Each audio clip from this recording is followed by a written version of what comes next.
नमस्कार दोस्तों, आप सभी मित्रों का हमारी चैनल में हार्दिक स्वागत है। मेरे बड़े मम्मी पापा एक्सीडेंट में मर गए थे तो उनकी बेटी अंजलि हमारे साथ रहने लगी। जब से वह आई थी तभी मेरी भाभी और बहनें कोई काम ना करती और मज़े से सोती रहती और अंजलि छत पर बने चूल्हे पर 20-20 लोगों के लिए रोटियां बनाती तो उसकी हालत ख़राब हो जाती। फिर मैं भाभी से कहता उसके साथ हाथ बटा दिया करें तो वह कहती अंजलि हमें कोई भी काम नहीं करने देती। इतना सुनकर अंजलि की आंखों में आंसू आ गए और बोली मैं खुद इनको कोई काम नहीं करने देती हूँ। एक दिन उसकी तबीयत खराब थी तो मैंने सोचा अंजलि का हाथ मैं बटा देता हूँ। तो मैं जैसे ही छत पर गया तो सामने का दृश्य देखकर मेरे तो होश ही उड़ गए, क्योंकि हमारे बड़ी मम्मी पापा गांव में रहते थे। माँ से मिलने शहर में बस से आ रहे थे कि उनकी बस पलट गई और बस के सभी यात्री अपनी जान से हाथ धो बैठे थे। मेरे बड़े मम्मी पापा भी इस हादसे का शिकार हो गए थे।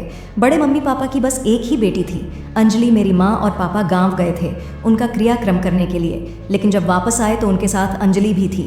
वह मुझसे शायद ही 1 साल छोटी होगी। वह 18 साल की थी और मैं 19 साल का था। उसने अपने हाथों में अपना छोटा सा बैग पकड़ा हुआ था और सिसकियों से रोए जा रही थी। बार बार मेरी माँ के गले लगकर कहती कि चाची मुझे पापा क्यों अकेले छोड़ गए। मेरी माँ उसे तसल्ली देने लगी। मेरी भाभी ने ही उसे खाना और पीना ज़बरदस्ती खिलाया पिलाया था। वह तो सदमा से इस कदर बेहाल थी कि कुछ खा पी भी नहीं रही थी। उसे देखकर मुझे तो बहुत दुख हो रहा था, लेकिन मैं बस कुछ हमदर्दी के शब्द ही बोल पाया था। मेरे 4 भाई थे जो शादीशुदा थे, 2 बहनें भी थीं। एक की शादी हो चुकी थी और एक अभी कुंवारी थी। मैं उसके लिए रिश्ता देख रही थी। मैं सबसे छोटा था। कुछ दिन तो अंजलि को सब तसल्ली देते रहे, लेकिन फिर उसने बड़ी भाभी कहने लगी किस तरह से तुम तो हर समय परेशान रहोगी तो कैसे चलेगा। तुम्हारी तबीयत भी खराब हो जाएगी। तुम्हें तो अब मैं आपको घर के कामों में व्यस्त कर लेना चाहिए। वह कहने लगी कि मैं गांव में पढ़ती थी। हमारे गांव में कॉलेज भी थे, लेकिन किसी ने भी उसकी बात इस तरफ से ध्यान नहीं दिया। भाभी कहने लगी कि पढ़कर तुम्हें क्या करना है, घर के काम काज ही तो करने हैं। मेरी माँ कहने लगी कि मेरी दोनों बेटियां 10वीं तक ही पढ़ी हैं। एक की तो मैंने शादी कर दी, अब दूसरी का भी रिश्ता देख रही हूँ। हमारे यहाँ ज़्यादा पढ़ाई को अहमियत नहीं दी जाती। लड़की को तो बस घर के कामकाज के ही आने चाहिए। अंजलि चुप हो गई थी, लेकिन उसे देखकर मुझे यह महसूस हुआ जैसे उसे पढ़ाई करने का बहुत शौक था। हाल फिलहाल मैंने अपनी माँ से कहा कि आप इसे पढ़ने दें। अगर बड़ी माँ बड़े पापा जिंदा होते तो ज़रूर उसे शिक्षा दिलवा। मेरी माँ मुझे डांटने लगी कि तुझे इससे ज़्यादा हमदर्दी करने की ज़रूरत नहीं है। अरे लड़कियों को पढ़कर कौन सी नौकरी करनी होती है, 10 पढ़े या 12 घर के काम ही तो करने होते हैं तुम्हें। अभी इन बातों को कोई नहीं पता। मैं अपनी माँ की बात पर चुपचाप हो गया। धीरे धीरे घर के सारे काम अंजलि और मेरी भाभी उस पर रोब जमाने लगी। कहती अंजलि आटा अच्छे से गूंदना। दूसरी वाली कहती ऐसा करो रोटी के साथ चावल भी बना लेना। और बाकी 2 भाभी अभी कुछ ना कुछ ज़रूर कर इसे काम बताती। मेरी बहन कहने लगी शाम की चाय की जिम्मेदारियां भी अंजलि के ऊपर डाल दीजिए, वह अच्छी चाय बनाती है। सर्दियां शुरू हो चुकी थीं और हमारा चूल्हा छत पर बनाया गया था और दोनों टाइम की रोटी की जिम्मेदारी भी अंजलि को दे दी गई थी। वह आटा गूंदकर छत पर चली जाती। 2 घंटे बाद जब वापस आती तो बेहाल हो जाती। नीचे आती तो खाना लगाना पड़ता था। सब लोग खाना खाते और अपने अपने कमरों में चले जाते। वह सबके झूठे बर्तन उठाती और किचन में में रखकर बर्तन धोने लगती। अभी बर्तन धोकर फ्री होती थी कि पापा उससे कह रहे थे कि अंजलि बेटा ज़रा चाय बना दे। वह चाय का कप पापा को देती। रात के 12 बज जाते थे। सबके बिस्तर चारपाई आंगन में बिछाते बिछाते फिर जाकर उसके सोने की भारे आती थी। और सुबह जब मैं कॉलेज जाने के लिए उठता तो वह मुझे नाश्ता बनाकर देती थी। बाकी सब सो रहे होते थे। एक दिन मुझसे कहने लगी अपनी पुरानी किताबें मुझे दे देना। मैंने कहा तुम क्या करोगी? तो वह कहने लगी कि मैं पढ़ूंगी। मैंने कहा कि तुम्हारा पास टाइम होता है पढ़ने का? तभी वह कहने लगी टाइम मैं निकाल लूंगी, बस तुम अपनी पुरानी किताबें मुझे दे दो। मैंने उसे अपनी पुरानी किताबें दे दी, लेकिन मेरी भाभी 1 मिनट भी उसे टिकने नहीं देती थी। यहाँ तक कि अपने बच्चों के फीडर तक अंजलि से कहती थी कि तुम बना ला दो। मुझे हैरत यह होती थी कि माँ भी उन्हें नहीं रोकती थी। एक बार मेरी बहन को देखने के लिए कुछ लोग आए हुए थे, लेकिन जब उन्होंने अंजलि को देखा तो मेरी बहन की बजाय अंजलि का रिश्ता मांगने लगे। यह देखकर मेरी माँ को बहुत बुरा लगा था और मेरी बहन बिल्कुल ही गुस्से से माथे पर बल डाले अंजलि को बुरा भला कहने लगी। माँ से कहने लगी कि यह जानबूझकर उन लोगों के सामने आई थी ताकि अपने हुस्न के जलवे दिखा सके। माँ जब तक यह इस घर में है मुझे नहीं लगता कि मेरा रिश्ता होगा। मैं वहीं बैठा था, अपने नोट्स तैयार कर रहा था। मैंने कहा खुदा से डरो, क्यों इस बेचारी लड़की पर इल्ज़ाम लगा रही हो? मेरे सामने तुमने खुद ही इससे कहा था कि चाय लेकर अंदर आ जाना, और अब अगर वह अंजलि को पसंद करके चले गए तो तुम इस पर इल्ज़ाम लगा रही हो। मेरा यह कहना था कि दीदी मुझ पर ही गुस्सा करने लगी। कहने लगी, तुम चुप रहो, तुम्हें क्या पता यह कितनी चालाक है। यह अच्छी तरह से मुड़ होकर आंखों में मोटा मोटा काजल लगाकर उन लोगों के सामने आई थी। मैंने कहा, दीदी, घर में जब कोई मेहमान आता है तो सभी तैयार होते हैं, भाभियों ने भी तो मेकअप करके रखा था ना। वह कहने लगी, तुम क्यों औरतों के मामले में बोल रहे हो, तुम्हें जब इस लड़की का पता ही नहीं है। तो मेरी माँ कहने लगी, तुम चुपचाप नहीं रह सकते। खैर, जब तक अपनाया की शादी ना हो जाए मैं इस अंजलि की बच्ची की शादी थोड़ी करूँगी।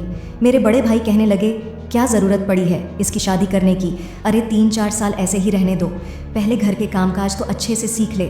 इन्हीं दिनों मेरी बड़ी बहन प्रेग्नेंट हो गई तो उसके ससुराल वालों ने भी उसे उसके मायके भेज दिया। मेरी बहन तो बिस्तर से नीचे पैर भी नहीं रखती थी, पानी तक अंजलि से अपने बेड पर ही मंगवाते कहती थी कि डॉक्टर ने कहा है कि आराम करो, और मैं यहाँ आराम करने के लिए आई हूँ। पूरा दिन अंजलि घन चक्कर बनी रहती थी, कभी कभी कोई काम, कभी कोई किसी काम के लिए आवाज़ लगाता, तो कभी कोई किसी काम के लिए। कभी माँ कहती, मेरे पैरों की मालिश कर दो, तो कभी बड़ी बहन कहती कि मेरा सिर दबा दो, बहुत दर्द हो रहा है। कभी भाभियाँ कहती, अंजलि की बच्ची, तुम्हारे भाई आने वाले हैं, अब तक तुमने रोटियां नहीं बनाई, बड़ी काहिल हो तुम। हर वक्त सब अंजलि को बातें सुनाते रहते और काम भी करवाते रहते। एक बार मैं सो रहा था कि रात में मुझे सिसकियों की आवाज़ आने लगी। मैंने उठकर बैठ गया। मैंने देखा तो अंजलि की चारपाई खाली थी। मैं जब सिसकियों की आवाज़ का पता करते हुए रूम तक पहुंचा तो देखा वहाँ किताब अपने सामने रखे मोमबत्ती जलाए रो रही थी। मैंने कहा, तुम इस टाइम क्या कर रही हो, सोना नहीं है क्या? तो वह कहने लगी कि पूरा बदन में बहुत तेज़ दर्द है, आंगन में सोया नहीं जा रहा था। मैंने कहा, तो किताब को लेकर बैठी हो? वह कहने लगी, पूरा दिन टाइम ही नहीं मिलता, इसलिए सोचा थोड़ा पढ़ लूँ, लेकिन सिर में दर्द और बदन में भी बहुत तेज़ दर्द है। महसूस हो रहा है उसका चेहरा बहुत उतरा हुआ था। मैंने जब उसकी नब्ज़ पर हाथ रखा तो वह तो बहुत तेज़ बुखार में तप रही थी। मैंने कहा, तुम्हें तो बहुत तेज़ बुखार हो रहा है। वह कहने लगी, शायद यही वजह है कि मेरे जिस्म में बहुत तेज़ दर्द है, सर्दी भी लग रही है। मैंने फिर फ्रिज खोला, वहाँ से दूध का एक गिलास निकाला और उसे गर्म करके उसे अंजलि को दे दिया। यह देखकर वह मुझे कुछ देर के लिए गौर से देखने लगी, फिर कहने लगी कि चाची, सुबह डांट हैगी कि दूध किसने पिया है? मैंने कहा कि मैं कह दूंगा कि मैंने पिया है, इस टाइम तुम्हें इसकी ज़रूरत है। मैंने उसे दूध लेने के लिए कहा और साथ में एक बुखार की दवा भी दे दी। वह दवा खाकर सो गई। सुबह जब अंजलि को आवाज़ लगा रहे थे, लेकिन वह बुखार की वजह से उठ ही नहीं पा रही थी। मैं अपने कॉलेज चला गया। जब वापस आया तो उसे बर्तन धोते हुए देखा तो मुझे बहुत दुख हुआ। मैं बार बार बर्तन धोते हुए आस्तीन से अपने आंसू पोंछे रही थी। मैंने कहा, तुम यह क्या कर रही हो, तुम्हें तो बहुत तेज़ बुखार था। वह कहने लगी, तो क्या फ़र्क पड़ता है, काम तो करना है ना। मैंने कहा, क्यों नहीं फ़र्क पड़ता, कोई भी हमारे घर में बीमार हो, वह काम नहीं करता, तुम क्यों कर रही हो, चलो उठो यहाँ से। मैंने उसके हाथों पर पानी डाला जो कि साबुन से झाग से भरे हुए थे, फिर उसका हाथ पकड़कर उसे चारपाई पर लेटा दिया। जब भाभी ने देखा तो कहने लगी, ये तुम इसे बिस्तर पर क्यों लेटा रहे हो? मैंने कहा, भाभी आपको दिखाई नहीं देता, अंजलि को इतनी तेज़ बुखार है। तब वह कहने लगी, तुम्हें बड़ी हमदर्दी हो रही है। इससे मैंने कहा, जब आपको दिखाई नहीं दिया तो मुझे तो हमदर्दी करनी ही पड़ेगी ना। जब आपको बुखार होता है तब तो आप अपने कमरे से भी बाहर नहीं निकलती। मेरी बात सुनकर वह कहने लगी कि तुम्हारी बड़ी जुबान चलती है। इसके लिए तो मैंने कहा, जी हाँ। खैर, कुछ देर बाद ही मेरी बड़ी बहन अंजलि को आवाज़ देने लगी। कहने लगी, अंजलि की बच्ची बाहरी हो गई है, मेरी आवाज़ सुनाई नहीं देती, तुझे नाश्ता बना कर दो। मैं अपनी बड़ी दीदी के कमरे में चला गया। वहाँ बिस्तर पर लेटी फ़ोन पर अपने पति से बातें कर रही थी। मैंने कहा, अब आपको ऐसे ही कौन सी बीमारी हो गई है कि आप अपने लिए चाय तक नहीं बना सकती? वह कहने लगी, क्या तुम्हें नहीं पता कि मैं प्रेग्नेंट हूँ? मैंने कहा, प्रेग्नेंट होना कोई बीमारी तो नहीं है, प्रेग्नेंट बहुत सी औरतें होती हैं, बल्कि शादी के बाद तो ज़्यादातर औरतें ही प्रेग्नेंट होती हैं, तो घर के काम का छोड़कर बिस्तर संभाल कर बैठ जाती हैं। मेरी बात सुनकर दीदी कहने लगी, तुम्हारी ज़्यादा जुबान नहीं चलने लगी, चलो जाओ और अंजलि से कहो कि मुझे नाश्ता बना कर दे। मैंने कहा, वह आप लोगों की नौकरानी नहीं है, अंजलि को बहुत तेज़ बुखार है, आप लोगों को ज़रा भी एहसास है उस लड़की का। इतने में मेरी माँ भी आ गई। तब वह कहने लगी, तुझे क्या इतना एहसास हो रहा है? अरे सुबह मैंने उसे नाश्ते के बाद दवाई दे दी थी, बुखार उतर गया था उसका, वह ज़रा से बुखार पर बहाने बनाकर लेट जाती है और तुम ज़्यादा उससे हमदर्द ना दिखाया करो, समझे ना? मेरी माँ उल्टा मुझे ही डांटने लगी। मेरी छोटी बहन जो मुझसे बड़ी थी कहने लगी, माँ इसको ज़रा संभाल कर रखें, इसे बड़ी हमदर्दी हो रही है, अंजलि से बड़ी ही चालाक है, अंजलि कहीं इसे अपनी अदाओं में ना फंसा ले। मैंने कहा, दीदी कुछ तो सोच समझ के बात क्या करूं? मैं घर में सबसे छोटा था, इसलिए मेरी बात की कोई भी अहमियत ना थी। बुखार में थी। अंजलि ने सारे काम किए, साफ चौखा बर्तन, यहाँ तक कि चूल्हे पर रोटी भी उसी ने बनवाई गई थी। रात को जब रोटियां बनाने के लिए ऊपर गई तो थकान से चूर थी, बुखार से आंखों में बार बार पानी आ रहा था। शायद वह रो रही थी, ज़रूर अपनी किस्मत को कोस रही होगी कि अगर उसके माँ बाप जिंदा होते तो कभी भी उसकी ज़िंदगी ऐसे नम न बनी होती। बड़ी माँ पापा तो उसका बहुत ही ज़्यादा ख्याल रखते थे कि उसके हर नाज नखरे उठाते थे, क्योंकि वह अपने माँ बाप की इकलौती बेटी थी, अपने माँ बाप की मोहब्बत की हकदार भी थी। एक गहरी ठंडी आह भरकर मैंने सोचा कि मुझे ही छत पर जाकर उसकी मदद करवा देनी चाहिए। किसी और को तो उस पर ज़रा भी तरस नहीं आता। जैसे ही मैं ऊपर गया तो सामने का मंजर देखकर मेरे होश उड़कर रह गए थे, क्योंकि वह चूल्हे के पास बेहोश पड़ी थी। यह देखकर मैं भागता हुआ उसके पास पहुंचा था। देखा तो तवे पर रोटी जल चुकी थी। मैं अंजलि अंजलि करके उसे उठाता रहा, लेकिन वह नहीं उठी। क्या करूं? मैं उसके ऊपर पानी की छींट डालने लगा, लेकिन वह अपने होशो आवाज़ में नहीं थी। मैं छत से नीचे जाकर माँ को पुकारने लगा, अपनी भाभी को पुकारने लगा। सब छत पर आ गए थे। अंजलि को बेहोश देखकर परेशान हो गए। कोई पानी की छींट उसके मुंह पर मार रहा था तो कोई कुछ कह रहा था, लेकिन उसे होश नहीं आ रहा था। फिर भाभी और मेरी माँ उसे बड़ी मुश्किल से उठाकर नीचे लेकर गई। उसे चारपाई पर लिटा दिया और वह बुखार से कांप रही थी और उसकी आंखों से आंसू बह रही थी। बार बार कभी अपनी माँ को पुकारने लगती तो कभी अपने पापा को कहने लगती, क्या आप मुझे क्यों अकेला छोड़कर गए हैं? मुझे भी अपने साथ ले जाते। उसकी यह हालत देखकर मुझे तरस आ रहा था, लेकिन मेरे घर वालों को दिल में अभी भी उसके लिए कोई रहम नहीं था। माँ ने सुबह होते ही उससे कहा कि तैयार हो जाओ, मैं तुम्हें डॉक्टर के पास ले जाती हूँ। माँ उसे डॉक्टर के पास ले गई। कुछ दिन डॉक्टर दवा खाने के बाद वह ठीक हो गई थी, लेकिन फिर सारे के सारे काम उसके सर पर थे। वक्त ऐसे ही गुजरने लगा। छोटी बहन के लिए जो भी रिश्ता आता वह अंजलि को देखकर अंजलि के लिए रिश्ता मांगने लगती। काफ़ी अच्छे घराने से उसके लिए रिश्ते आ चुके थे, लेकिन माँ की वही जिद थी कि वह अनाया से पहले अंजलि की शादी नहीं करेंगी। मेरी बड़ी बहन अपने घर जा चुकी थी। इन्हीं दिनों एक रिश्ते ने दीदी को भी पसंद कर लिया। मेरी माँ बहुत खुश थी और दीदी की शादी की तैयारियां में लग गई थी। सारी तैयारी अंजलि ने की थी। उसके जोड़े तक उसी ने टाके थे, कपड़ों में कढ़ाई तक माँ ने उसी से ही करवाई थी। मुझे उस बेचारी पर बड़ा तरस आता था। अब दो उसकी आंखों के नीचे काले निशान पड़ने लगे थे। चेहरे की रंगत भी गौरी नहीं रही थी, बल्कि पीली पड़ने लगी थी। पता नहीं कब तक उसके साथ ये जुल्म होता था। मैं यह सब कुछ ना कहते हुए ही बर्दाश्त कर रही थी।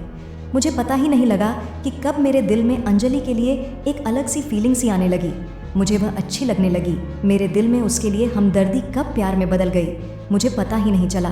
मुझे अब बस इस बात का इंतज़ार था कि मेरी पढ़ाई पूरी करके अपनी नौकरी कर लूँ तो पापा से कहूँगा कि वह मेरी शादी अंजलि से करवा दे।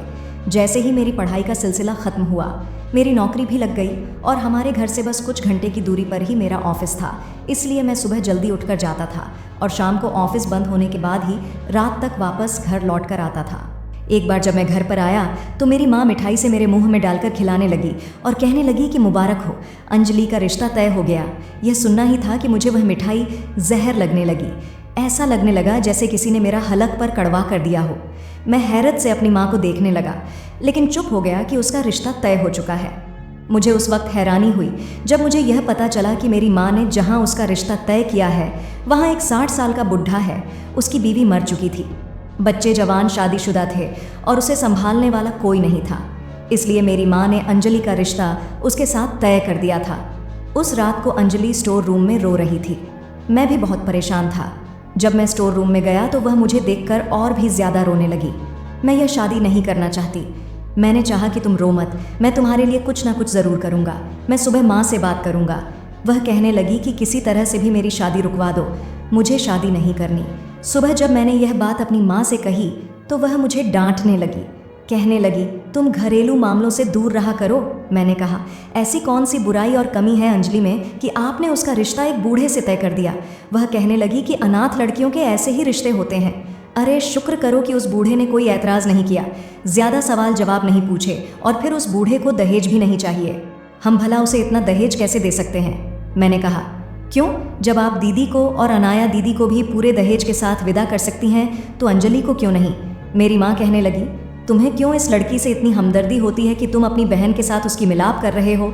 अरे तुम्हारी बहनों के माँ बाप जिंदा हैं, इसीलिए उन्हें दहेज दिया है, उसकी शादी धूमधाम से की है, लेकिन अंजलि के माँ बाप जिंदा थोड़ी हैं। मैंने कहा अंजलि के हिस्से में आई हुई ज़मीन किसके पास है? मेरे सवाल पर मेरी माँ ने मेरी शक्ल देखी। मैंने कहा, ज़रूर पापा के और आपके पास ही होगी। आप वहाँ बेचकर उसका रिश्ता भी कर सकती हैं और उन पैसों से उसका दहेज भी खरीदा जा सकता है। मेरी माँ कहने लगी कि वह सब बेचकर हमने पैसे अपने पास रख लिए थे। कितने सालों से वह हमारे घर में खा पी रही है, सुकून की ज़िंदगी गुजार रही है, तो पैसे खर्च नहीं हो रहे क्या? यह सुनकर मुझे अपनी माँ की सोच पर अफसोस होने लगा।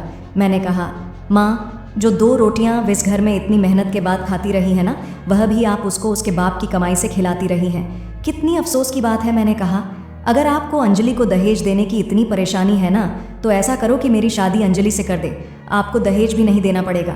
यह सुनना ही था कि मेरी माँ मुझे डांटने लगी और कहने लगी, मैं क्यों तुम्हारी शादी किसी अनाथ लड़की से करने लगी?